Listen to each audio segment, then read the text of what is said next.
1750-52, Johnson wrote a weekly essay called The Rambler. This is another aspect of his journalistic career. His Rambler essays are very famous.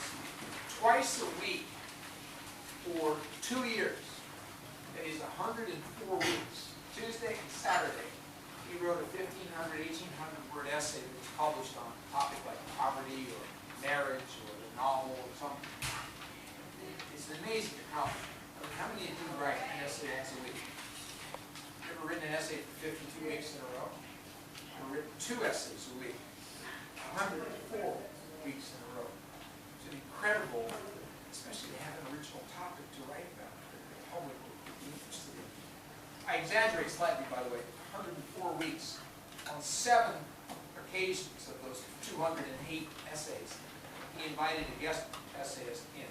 And 4 of those times it was a woman writer he invited in. But basically he wrote 201 essays over the course of 2 years, which are considered one of his masterpieces. At just that point in his life, in 1752, 2 things happened that were radically important to him emotionally. His wife, Teddy, died, and by this time, their marriage was slightly estranged. It was unrestrained because he's still young and working his way up. She had become older, perhaps feeling a little neglected. She'd become dependent on alcohol, and she was kind of gaga much of the time, so there was a little tension there. And also that year, one of the most important events in Johnson's later life, some friends of his brought a 10-year-old African slave from Jamaica to live with him. And he came, this boy Francis Barber, was presented to Johnson. They said they thought originally to console Johnson because he was destitute when his wife died, in deep depression, wept all night. But there's also a story behind that boy who was a former slave from Jamaica, which I've been trying to tell in my own writing. But basically, I believe that that boy, Francis Barber, was the illegitimate son, unacknowledged son of his white master from Jamaica, who had brought him to England. He owned 150 slaves in a plantation in Jamaica that was going bankrupt. And this man